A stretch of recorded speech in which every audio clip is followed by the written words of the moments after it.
মানুষের কাছ থেকে যখন রূপ নামক বস্তুটা নিয়ে যাওয়া হয়, ইঞ্জিন চলে যাওয়ার পরে ডাব্বার কোনো মূল্য নাই। আমাদের এই বডির নাম হয়ে যায় লাশ, মানে লাশাই, এটা কোনো বস্তুই না। এমনকি আপনার আমার আদরের মানুষগুলা, আপনার আমার কলিজার টুকরা সন্তানাদিগুলা, ভাই বেরাদরেরা সবাই একত্রিত হয়ে তারা যত তাড়াতাড়ি সম্ভব লাশ দাফনের ব্যবস্থা করো। লাশ বেশি সময় থাকলে গন্ধ হয়ে যাবে, পচে যাবে, গন্ধ হয়ে যাবে, গলে যাবে। যত তাড়াতাড়ি সম্ভব দাফন করে দাও।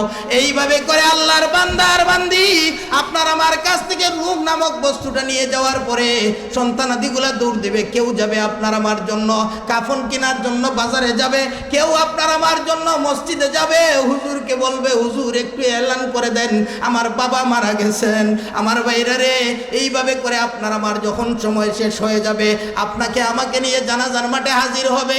মানুষগুলা জানাজার মাঠে হাজির হওয়ার পরেও দুনিয়ার মানুষেরা আপনাকে নিয়ে ব্যস্ত হবে না, দুনিয়ার মানুষেরা দুনিয়া নিয়ে ব্যস্ত। দেখেন না, মাঝে মধ্যে যখন আমরা জানাজার সময় নির্দিষ্ট করে বা বেলা 2 ঘটিকার সময় জানাজা হবে, হঠাৎ যদি দেখে একজন মানুষ একটু দূর থেকে আসতেছে, বলে একটু 5 মিনিট একটু দাঁড়াই, এখন দেখা যায় পিছন থেকে আরো 3 জনে লুকমা দেয়, হুজুর সময় হয়ে গেছে। নাই নাই নাই আমার ভাইয়েরা রে, আপনার আমার নিতর দেহ সামনে নিয়ে জানাজা প্রস্তুত হয়ে গেছে, কিন্তু দুনিয়ার মানুষেরা আপনাকে আমাকে নিয়ে ব্যস্ত না। জানাজাটা শেষ করে সে তার দুনিয়ার ফিকির নিয়ে চলে যাবে, বিভিন্ন ব্যস্ততা রেখে সে আসছে। আমার ভাইয়েরা, অথচ যেই মানুষটাকে আপনি আর আমি শেষ বিদায় জানানোর জন্য আসছি রে ভাই, এই মানুষটাও একটা সময় এমন ছিল, তার সময়ের বড় দাম ছিল। দুনিয়াতে থাকা অবস্থায় তারও সময়ের বড় দাম ছিল। আজকে আমরা যাকে বিদায় দেওয়ার জন্য আসলাম, এই মানুষটারও একটা সময়ের বড় মূল্য ছিল। আমার ভাইয়েরা, আমার বোঝানো উদ্দেশ্য, আপনার আমার কাছ থেকে রূহ নামক বস্তুটা নিয়ে যাওয়ার পরে আপনাকে আমাকে নিয়ে কেউ ফিকির করবে না। প্রথম দিন কিছু কান্নাকাটি করবে, দ্বিতীয় দিন আরেকটু, এইভাবে করে 3 দিন 4 দিন গেলে এরপরে আর আপনার আমার কথা স্মরণ থাকবে না। আমাদের সিস্টেম রেওয়াজ একটা জিনিস আছে, 40 দিন পরে 40 খাওয়ার পরে আর মনই থাকে না। কত মানুষ গেল, কত মানুষের, কত মায়ার মানুষ, মহব্বতের মানুষগুলারে আমরা নিজের হাতে দাফন করছি। কত কষ্ট লাগছে, কত দুঃখ লাগছে, কিন্তু এখন অনেক সময় এদের কথা স্মরণই হয় না। ঠিক বড় আস্তে বললেন। মানুষের যখন বাবা মারা যায়, মা মারা যায়, প্রথম দিন যেই অবস্থা হয়, এটা কি সারা জীবন থাকে? সারা জীবন থাকে? প্রথম দিন একটু বেশি কান্নাকাটি করে লাশ দাফন করে আসার পরে মানুষের রাত্রে যখন আবার খাবার দেয়, হ্যাঁ সারাদিন কান্নাকাটি করছে রে, খাবার টাবার খাইছে না, এরে বালা দেখে একটু মাংস দেয়, একটু গোস্ত দেয়, ঠিকই একটুটা আলুও দেন সাথে,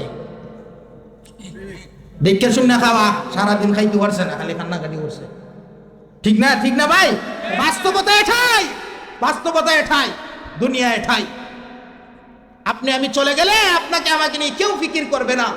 আজকে আমি যেই অজুহাতগুলা পেশ করি, এই অজুহাত আমার আজকে এই কাজ বাকি, ওই কাজ বাকি, আমি আল্লাহর জন্য আমার সময় হয় না, ও আল্লাহর বান্দা, ও আল্লাহর বান্দা, এরকম হাজারো অজুহাত আপনার সামনে থাকবে। আপনি চলে গেলে কোনো জিনিসই আটকা পড়বে না। যারা আমরা অনেক সময় হজে যাওয়ার জন্য বা অনেকেই আছে, যদি বলা হয় আল্লাহর রাস্তায় বিভিন্ন ব্যস্ততা দেখাই, অথচ আমার ভাই চিন্তা করেন না, চিন্তা করেন না, এই মুহূর্তে যদি মালাকুল মউত আসে, আপনার জন্য কি আপনার মেয়ের বিয়ে আটকে থাকবো? বাবা যারা মারা যায়, এই মেয়েগুলোর বিয়ে হয় না, এই ছেলেদের বিয়ে হয় না। দুনিয়ার সব কাজই তার আপন গতিতে চলতে থাকবে, আপনাকে কেউ মনই করতো না। এজন্যই আল্লাহর হাবিব সাল্লাল্লাহু আলাইহি ওয়াসাল্লাম বলেন, আল কাইয়িসু মান দানা নাফসাহু ওয়া আমিলা লিমা বাদাল মাউত। বুদ্ধিমান হলো ওই ব্যক্তি যে এমন কিছু আমল করে যায় যা মরণের পরে কাজে লাগে। ও আল্লাহ, আমাদেরকে এমন কিছু আমল করার তৌফিক দাও যেগুলো আমরা মরার পরে কাজে লাগে। আমিন। আমিন কইতো রাজি নাই? আমিন। ফিসারার ঘুমে ধরে লিছে, নারে তাকবীর, নারে তাকবীর, দ্বীন ইসলাম। আমার ভাইরা, ঘুমাই গেলে চলতো না। যেই কিছু সময় আছি আমি আল কারিম ওয়া আদা ওয়াফা, ভদ্রলোক কখনো ওয়াদা ভঙ্গ করে না। আপনারা তো ভদ্র মানুষ, ইসলামপুরের মানুষ, জকিগঞ্জের মানুষ, খানাইঘাট জকিগঞ্জের মানুষ, এমনিই ধার্মিক আমার ভাইরা। তা আসুন বলছিলাম, আপনার আমার কাছ থেকেই মালাকুল মউত যখন আপনার আমার সময় শেষ হয়ে গেলে রূহ নিয়ে যাবে, আপনাকে আমাকে জানাজার মাটি নিয়ে যাওয়া হবে। মানুষের সময় নাই, জানাজা শেষ করে সবাই কবর পর্যন্তও যায় না, কারণ সময় নাই। দোকান রেখে এসে, আরও গাড়ি রেখে এসে, বিভিন্ন ব্যস্ততা ভালাই এসে আপনার সালাম ফিরে শেষ হচ্ছে জায়গায় আমার এখন সময় নেই। আপনার লাশটা নিয়ে কবরে দাফন করে মাটি দেওয়ারও সবার সময় নাই। অথচ যেই মানুষগুলা সাথে দুনিয়াতে থাকা অবস্থায় কত মহব্বত ছিল, কত মহব্বতের মানুষ। ও আমার ভাই একবার চিন্তা করেন, এই দুনিয়ার হায়াতে জিন্দেগি কিছুই না। আপনাকে আমাকে যখন কবরের মধ্যে রাখা হবে, কবরে শোয়া দিয়া, এরপরে আর আপনারে আমারে নিয়া দুনিয়ার মানুষ যারা এরা দাফন করে দিয়া সুন্দর করে এমনভাবে রেখে আসবে, আর বাকি সবাই চলে আসবে, শুধু আপনারে এখানে থাকা লাগবে। এমন ভাবে মাটি দেয়, এই আজ পর্যন্ত যারা দেওয়া হয়েছে কেউ উঠতেই পারছে নি না। বালা কইরা ফারাইয়া সিভাইয়া টেমে বালা করে দিয়া উঠে আবার কোনো লাইন চিন্তাধারা হইল না, সুন্দর করে তাকা। আমার ভাই এইভাবে আপনাকে আমাকেও, যদিও হ্যাঁ আপনাকে আমাকেও এইভাবে মাটি দেওয়া হয়ে যাবে, আপনাকে আমাকেও দাফন কাফন করা হয়ে যাবে। ও আমার ভাই, দুনিয়ার সব মানুষগুলা চলে আসবে, আত্মীয় স্বজন ভাই বেরাদর কান্নাকাটি করবে, একে অপরকে দরাদরি করে নিয়ে আসবে বাড়ি পর্যন্ত। ভাই আপনাকেই একা সেখানে শুয়ে থাকতে হবে। আমার ভাই, কবরে যাওয়ার পরে আপনার আমার জীবন শেষ না শুরু? শেষ কইছে কে? মানুষ মারা যাওয়ার পরে আমরা কি কই? মানুষ মারা গেছে এটা কইনি, ইন্তেকাল ফরমাই আছেন, অমুক ইন্তেকাল ফরমাই আছেন। ইন্তেকাল মানে স্থানান্তরিত হওয়া, এক জায়গা থেকে আরেক জায়গায় যাওয়া, স্থান পরিবর্তন করছেন, এক জায়গা থেকে আরেক জায়গায় গেছেন। আর দুনিয়ার হায়াতে জিন্দেগি হলো ক্ষণস্থায়ী। এখন যেই জীবন মরার পরে শুরু হবে, এই জীবনের শুরু আছে, শেষ নাই। এজন্যই কবি বড় সুন্দর করে বলেন, মৌত কো সমঝাগে গাফিল ইখতিতামে জিন্দেগি, मौत को समझागे गाफिल इख्तितामे जिंदगी, दर हकीकत मौत तेरे इब्तिदाए जिंदगी, दर हकीकत मौत तेरे इब्तिदाए जिंदगी। আমার ভাইরা, আপনার আমি মনে করি, আপনার আমার মনে হয় মরণ হয়ে গেলেই শেষ। না রে ভাই না, মরণের পরে আপনার আমার আরেকটা জীবন শুরু হবে, যেই জীবনের শুরু আছে শেষ নাই।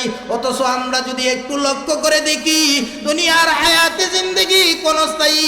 এই ক্ষণস্থায়ী হায়াতে জিন্দেগিতে ভালো থাকার জন্য মানুষ লন্ডন, আমেরিকা, বিদেশ বাড়ি কত জায়গায় যায়, পরিবারের মুখে হাসি ফুটানোর জন্য। আত্মীয় স্বজন ডেকে মানুষ বিদেশ বাড়ি যায় কি যায় না?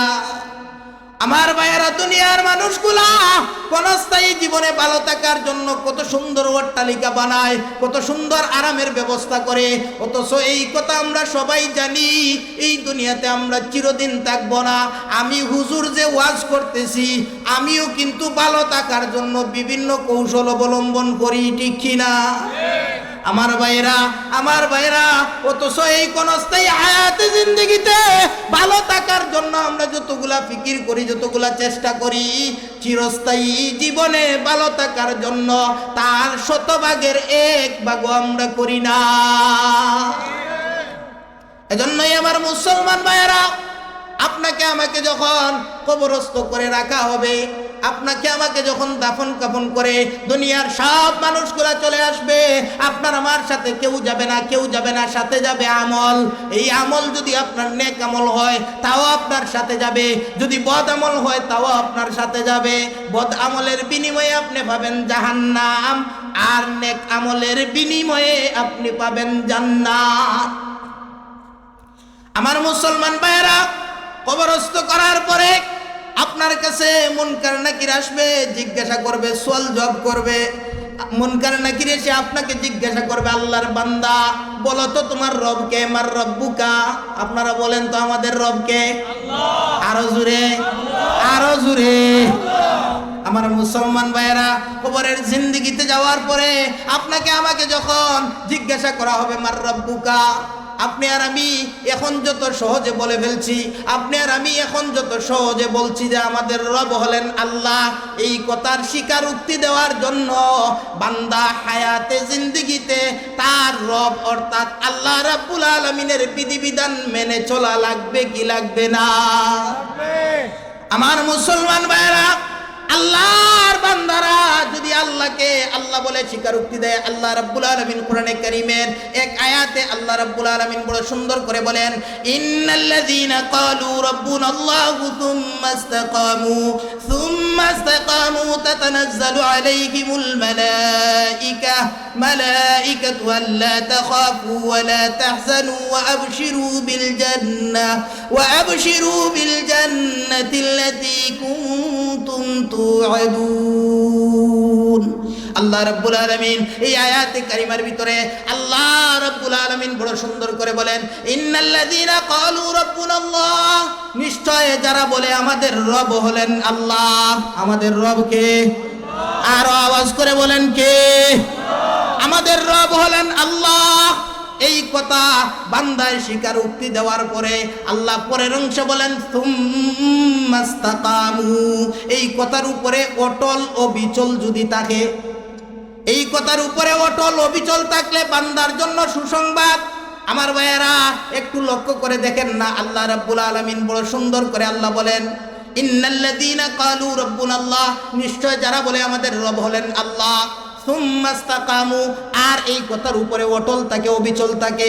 আল্লাহ রাব্বুল আলামিনের কথাবার্তার, আল্লাহ পাক রব্বুল আলামিনের বলার বাচন ভঙ্গি থেকে বোঝা যায় আল্লাহকে রব বলে স্বীকারোক্তি দেওয়ার পরে আল্লাহর বান্দা যদি এই কথার উপরে অটল থাকে, ইস্তেকামত থাকে, তাহলে তার জন্য সুসংবাদ হবে।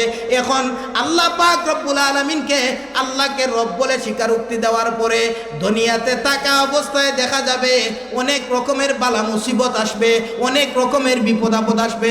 সবগুলার মধ্যে যদি বান্দা তার রবকে রব বলে স্বীকারোক্তি দেয়, আর এই বিপদ আপদ সবগুলার মধ্যে আল্লাহ পাক রব্বুল আলামিনকে যদি রব বলে স্বীকারোক্তি দেয়, এই কথাটা কেন বললাম?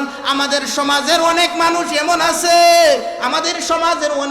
এমন আছে, যারা বিপদে পড়লে আল্লাহকে পর্যন্ত গালি দেয়। নাই এমন মানুষ? নাই আছে। কত মানুষ এমন আছে, ভাই আপনার ছেলের অসুখ হইছে, আল্লাহ পাক রব্বুল আলামিন শিফা দিব। হয় আল্লাহ আর মানুষ দেখে না, খালি আমারও দেখে।